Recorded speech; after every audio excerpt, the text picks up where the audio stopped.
मेरा नाम सलोनी है। 3 साल पहले मेरी शादी एक बड़े घर में हुआ था।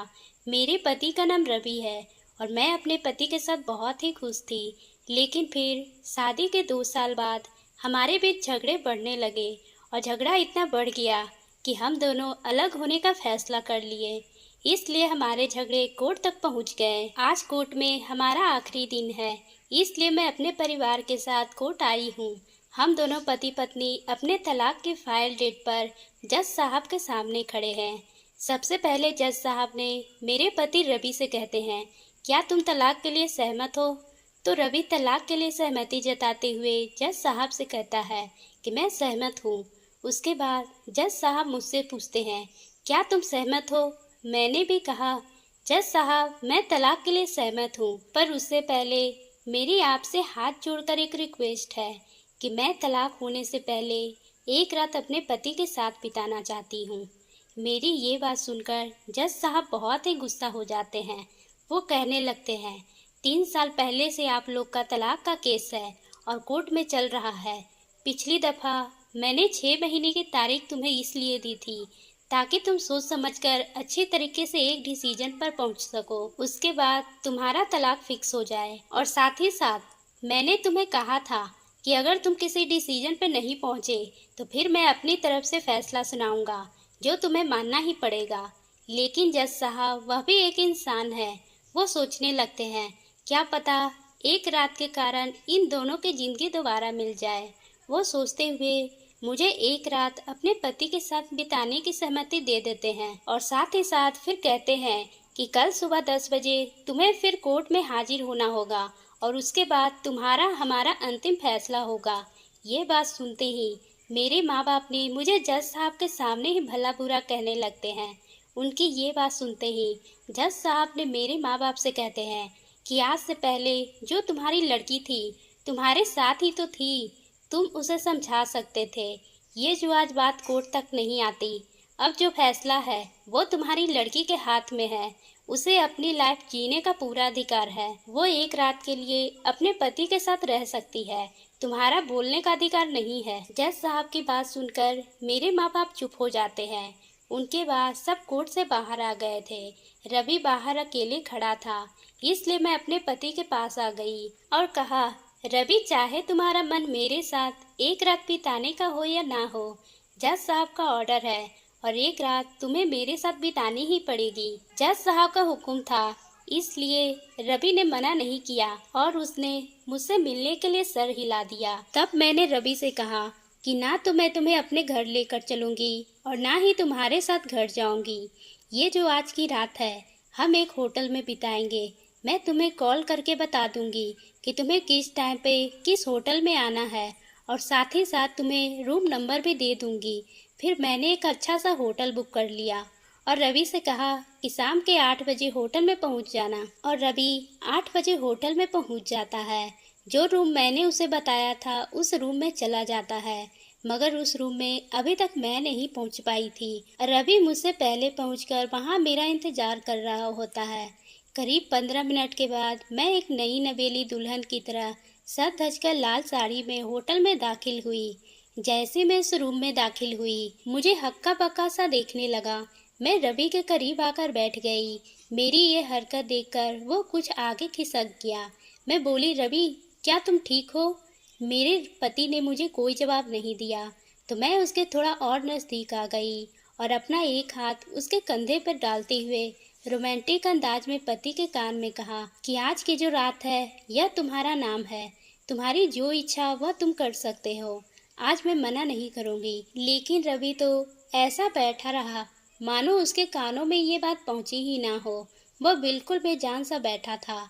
लेकिन मैं उससे बात करना चाहती थी, पर मेरे पति मुझसे दूर हट रहे थे और बोला, क्या इस घटिया हरकत के लिए तुमने जज साहब से कोर्ट में मेरे साथ एक रात बिताने का टाइम मांगा था? अगर ये बात है तो मैं यहाँ पर रहना नहीं चाहता।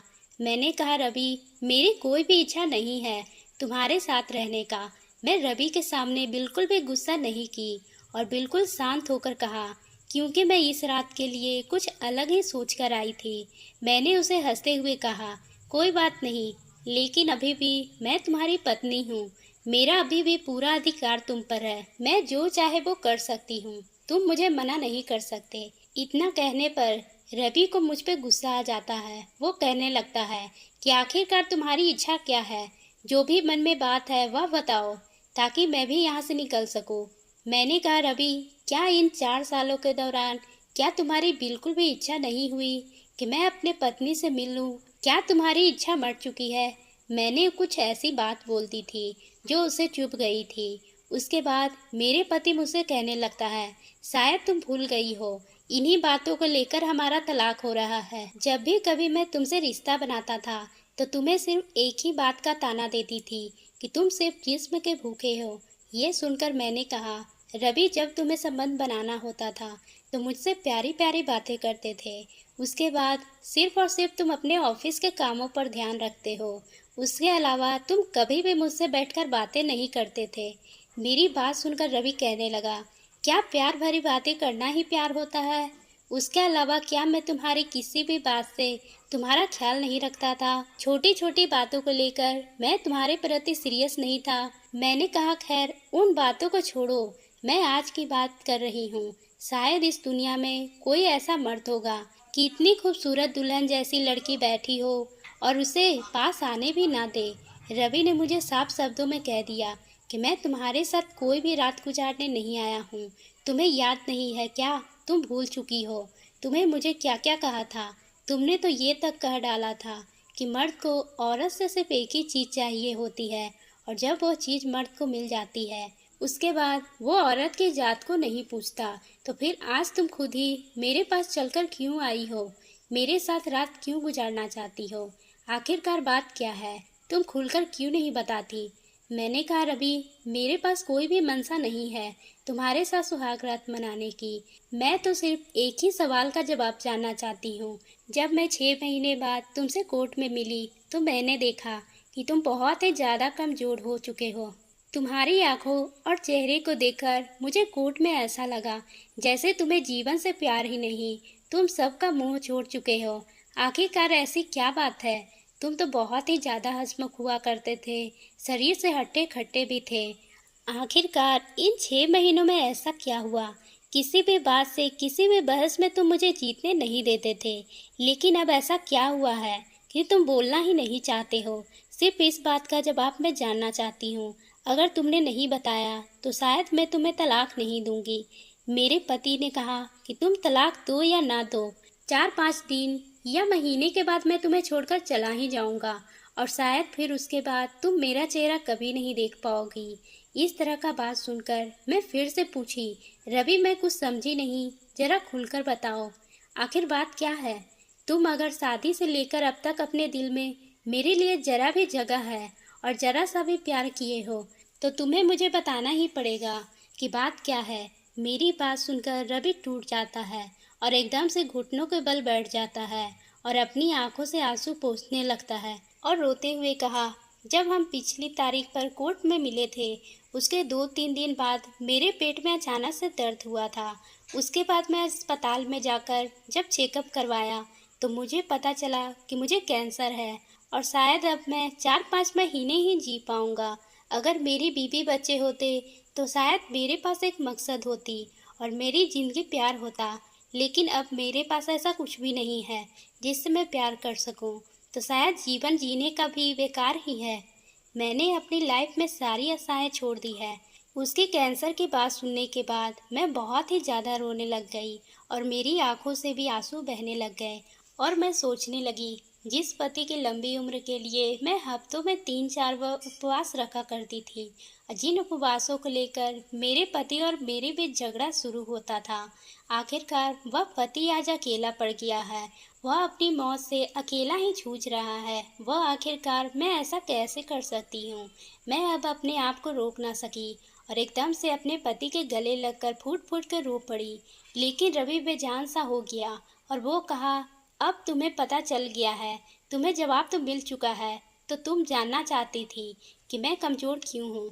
तो अब मैं जा रहा हूँ। मैं बोली, अभी नहीं जा सकते, सुबह 6 बजे तक तुम्हें मेरे पास ही रहना पड़ेगा। ये जज साहब का ऑर्डर है। उसके बाद अगली सुबह हमें 10 बजे जज साहब के सामने पेश होना होगा।